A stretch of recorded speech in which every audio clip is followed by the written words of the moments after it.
Hello दोस्तों, आज की कहानी में हम सीखेंगे गौतम बुद्ध ने क्यों कहा हर पुरुष की 4 पत्नियां और हर स्त्री के 4 पति होने चाहिए। जाने इसका अर्थ। चलो शुरू करते हैं। आप सभी को एक्टिव बासु यूट्यूब चैनल में स्वागत है। बौद्ध धर्म के प्रवर्तक गौतम बुद्ध को बौद्ध धर्म के अनुयायी के रूप में जाना जाता है। दुनिया भर में बुद्ध को मानने वाले लोग हैं। उनके विचार, ज्ञान व उपदेशों से जीवन को नई दिशा मिलती है। भगवान गौतम बुद्ध को विश्व के प्राचीनतम धर्मों में एक बौद्ध धर्म का प्रवर्तक माना गया है। उनके अनमोल विचारों से जीवन की दशा और दिशा बदल जाती और नई प्रेरणा मिलती है। लोग उनके उपदेशों और विचारों को ग्रहण कर उसका पालन करते हैं। लेकिन गौतम बुद्ध के कई विचारों में एक है 4 पति पत्नी होने से जुड़े विचार, जिसे जानकर आप चकित रह जाएंगे। गौतम बुद्ध के अनुसार हर पुरुष की 4 पत्नियां और हर स्त्री के 4 पति होने चाहिए। लेकिन आखिर उन्होंने ऐसा क्यों कहा और इसके पीछे का कारण क्या है, इसका जवाब आपको इस कहानी में मिलेगा। गौतम बुद्ध द्वारा सुनाई कहानी। एक व्यक्ति की 4 पत्नियां थीं। उस दौर में पुरुषों को 1 से अधिक पत्नियां रखने का अधिकार प्राप्त था। व्यक्ति का जीवन अपनी पत्नियों के साथ अच्छा चल रहा था, लेकिन कुछ समय बाद व्यक्ति शारीरिक परेशानियों से घिर गया और काफी बीमार पड़ीडीएच गया। बीमारी इतनी जटिल थी कि ठीक होने के बजाय दिन ब दिन स्थिति खराब होती जा रही थी। अपनी हालत देख व्यक्ति को यह समझ आ गया था कि उसकी मृत्यु का समय नजदीक है। इसे लेकर वह उदास रहने लगा। पहली पत्नी का जवाब। एक दिन उसने पहली पत्नी से कहा, प्रिय, मेरी मृत्यु नजदीक है। मैं जल्द ही अपने शरीर का त्याग कर संसार से मुक्त हो जाऊंगा, लेकिन मैं अकेले नहीं जाना चाहता हूं। मैंने हमेशा तुमसे प्रेम किया और आज भी करता हूं। क्या तुम मेरे मृत्यु के बाद मेरे साथ चलोगी?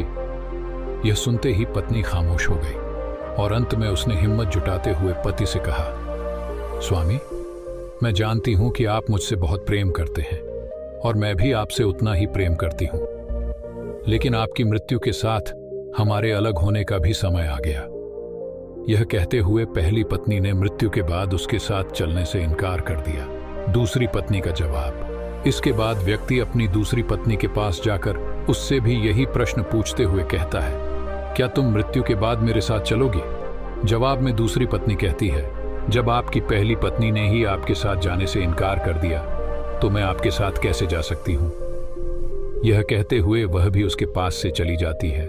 तीसरी पत्नी का जवाब। व्यक्ति की मौत अब बेहद करीब रहती है और वह मृत्यु के बाद अकेले होने के कारण उदास मन से तीसरी पत्नी को बुलाकर भी यही प्रश्न करता है। तीसरी पत्नी भी मृत्यु के बाद उसके साथ जाने से इनकार कर देती है। चौथी पत्नी का जवाब। मृत्यु को और करीब पाकर अब व्यक्ति की सारी उम्मीदें खत्म हो चुकी होती हैं और अंत में वह अपनी चौथी पत्नी को बुलाता है और हिम्मत जुटाकर वही प्रश्न पूछता है जो उसने अपनी 3 पत्नियों से पूछे थे। व्यक्ति कहता है, मैं मरने के बाद जहां भी जाऊंगा, क्या तुम भी मेरे साथ वहां चलोगी? तब चौथी पत्नी कहती है, स्वामी, मैं आपके साथ जरूर चलूंगी। आप जहां भी जाएंगे मैं भी आपके साथ चलूंगी और आपका साथ दूंगी, क्योंकि मैं खुद भी आपसे दूर नहीं रह सकती। कहानी का सार और सीख। कहानी को सुनाते हुए गौतम बुद्ध अंत में कहते हैं, हर पुरुष और महिला के पास 4 पत्नियां और 4 पति जरूर होने चाहिए। यह इसलिए क्योंकि उसे भी चौथी बार में हाँ सुनने को मिले। हालांकि कहानी में बताए 4 पति और पत्नी का तात्पर्य यहाँ गौतम बुद्ध ने जीवन के पहलू को बताया है। गौतम बुद्ध के अनुसार इस कहानी में पहली पत्नी हमारा शरीर है, जो मृत्यु के बाद हमारे साथ नहीं जा सकती। इसलिए मृत्यु के बाद शरीर को जला दिया जाता है या दफना दिया जाता है। दूसरी पत्नी है हमारा भाग्य है। मृत्यु के बाद हमारा भाग्य भी यहीं छूट जाता है और हम उसे साथ नहीं लेकर जा सकते हैं। तीसरी पत्नी का संबंध रिश्तों से है। मृत्यु के बाद रिश्ते नाते सभी यहीं छूट जाते हैं और हम चाहकर भी इसे अपने साथ नहीं लेकर जा सकते हैं। कहानी में चौथी पत्नी, जो कि साथ जाने के लिए तैयार हो जाती है, इसका संबंध हमारे कर्म से है। कर्म ही एकमात्र ऐसी चीज है जो मृत्यु के बाद हमारे साथ जाती है। कर्म ही वह चीज है जिससे हमारे पाप पुण्य का लेखा जोखा होता है और मृत्यु के बाद हमारी आत्मा को स्वर्ग या नरक की प्राप्ति होती है। अगर आपको ये कहानी पसंद आता है तो चैनल को सब्सक्राइब करें